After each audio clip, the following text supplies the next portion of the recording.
You're in the middle of an ordinary moment with your child. Maybe you're tired. Maybe they're crying and won't stop. And something rises in you, something faster than thought and colder than you expected. And when it passes, you're not thinking about your child anymore. You're thinking, where did that come from? Because it didn't feel like you. Or maybe it felt exactly like you. And that's the part that scared you most. If you've had that moment, and if you're here, you probably have, this video is about what's actually happening in that space. Not what it means about you as a parent, what it means about what you're carrying, and why becoming a parent has a way of waking up things you thought were long buried, or things you didn't even know were there. Here is something that doesn't get explained enough. Becoming a parent is not just the addition of a new role to your life. It is for many people an involuntary excavation. Your child doesn't just need you. Your child, by existing, by growing, by passing through each stage, is returning you to the age they are. Not consciously, not by choice, but at the level of the nervous system, which does not experience time the way the thinking mind does. Something very specific is happening. When your child is an infant and needs constant, unconditional response, your nervous system is also an infant again.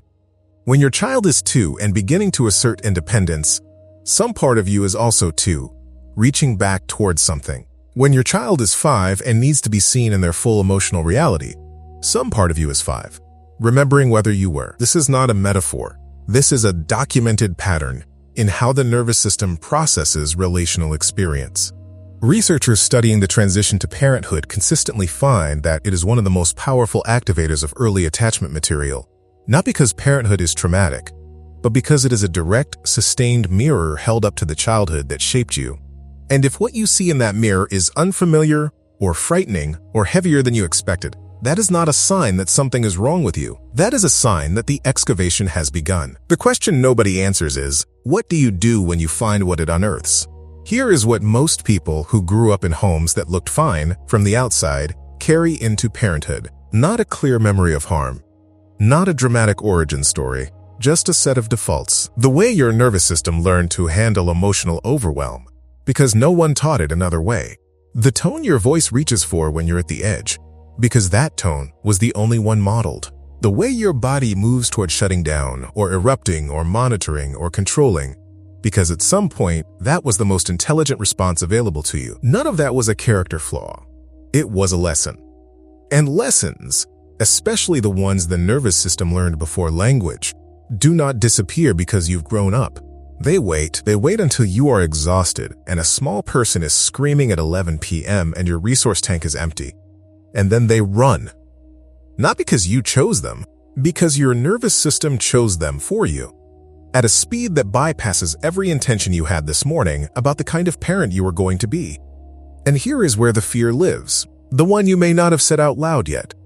If these are my defaults, does that mean I'm already becoming them? That is the question underneath all the others. And it deserves a real answer. What research on intergenerational transmission actually shows is this. The patterns are real. They do move across generations. And they move not through genetics, not through inevitability, but through the nervous system's tendency to repeat what it was taught in the absence of something different. In the absence of something different. That phrase is the whole thing. Because the parent who is asking this question, the parent who felt the cold thing rise and then sat with the horror of it, is not in the absence of something different. They are the something different. The fact that you noticed is not nothing. The fact that you are here is not nothing. Noticing is, in neurological terms, a different response than the one that was modeled. Your parent, in that same moment, did not stop to ask where it came from. You did. That is not a small distinction. That is the first link in a different chain. Now here is the thing that nobody in this space says clearly enough.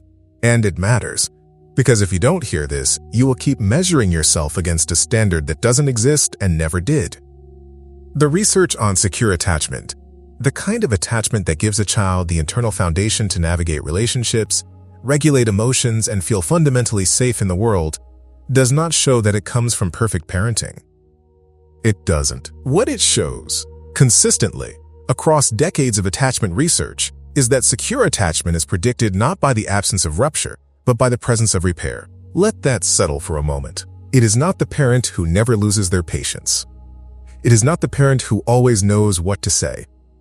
It is not the parent who moves through every difficult moment with warmth and attunement intact. It is the parent who comes back. The parent who, after the rupture, after the cold thing rose, and the voice got harder than intended and the door closed too loudly, goes back, sits down, finds the words, or doesn't find them perfectly, but finds the child, and says, "That wasn't about you. I got lost for a moment. I'm back." That moment, imperfect, fumbled, real, is doing something in the child's nervous system that no perfect parent could do. It is teaching the child that relationships survive difficulty, that the person who loves you can get it wrong and still come back. That rupture is not abandonment. And that is the exact lesson that many of us who grew up in homes that looked fine from the outside never received. We received rupture without repair, anger without explanation, distance without return. What we are building in these imperfect, frightening, ordinary moments of coming back is the proof that the cycle can end. Not because we are perfect, because we return. You are not trying to be a perfect parent. You are trying to be the first parent in your line who comes back. That is not a small thing. That is the whole thing. If what's in this video is something you want to work with, not just understand, but actually move through alongside the parenting itself, there's a resource in the description built exactly for this. It's called the Cycle Breaker's Companion. It's a practical emotional guide designed for parents doing their own healing work in real time. Not before the parenting, not after, but during. No perfection required. The link is in the description and in the pinned comment. So what does repair actually look like? Because this is where most content on this topic stops short. It names the importance of repair and then leaves you alone with a concept and no entry point. Repair does not require getting it right in the moment. That is the good news and the only news that actually helps. What repair requires is returning after. And returning does not need to be eloquent. It can be as simple as sitting next to your child, not over them, next to them, and saying, "I got really frustrated earlier. That wasn't your fault. I love you and I'm here." That's it. That's the whole repair, not a therapy session, not a full explanation of your nervous system's history, not a perfect calibration of language appropriate to the child's developmental stage. Just presence after absence. Just return after distance. And here's what will happen, because this is where the objection lives for most people doing this work. You will rupture again. You will repair. You will rupture again. And the voice in your head will say, "See, it's not working. You keep doing it." What that voice doesn't understand, because it was trained on perfectionism, not on how nervous systems actually change, is that this is exactly what the process looks like. Not a straight line, not a single breakthrough moment after which everything is different. A repetition.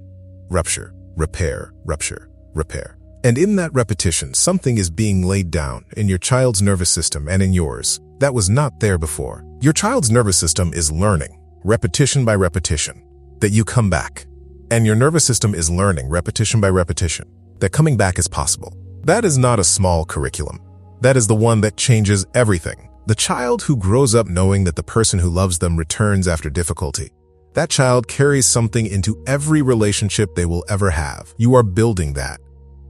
In the ordinary, imperfect, exhausting repetition of coming back. If this opens something you want to go deeper on, the Cycle Breaker's Companion in the description is built for exactly this work. The healing that has to happen alongside the parenting, not instead of it. Link is in the description and the pinned comment. What was the moment with your child that first made you think, this reaction isn't really about them?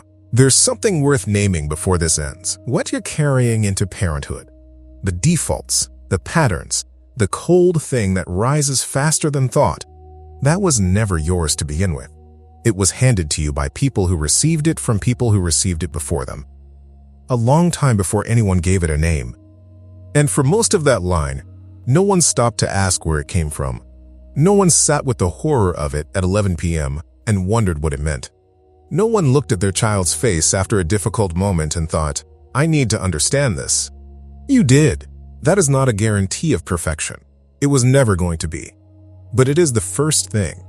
The thing without which nothing else is possible. You don't have to make this into a plan tonight. You don't have to have it figured out by morning. Some of what this video touched has probably been sitting in you for a long time.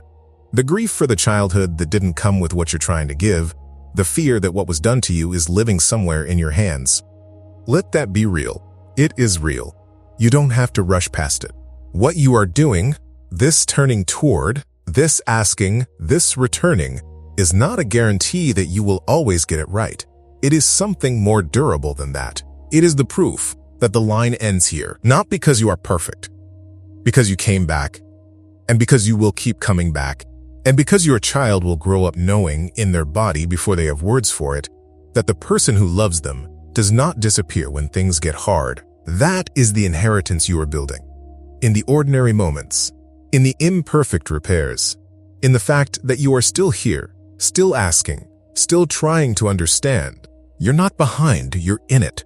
And the version of you that was always there, before the lessons, before the defaults, before you learned how to survive the home you grew up in, that version is still the one doing the returning. It has been there the whole time, waiting for you to have the language. Now you do.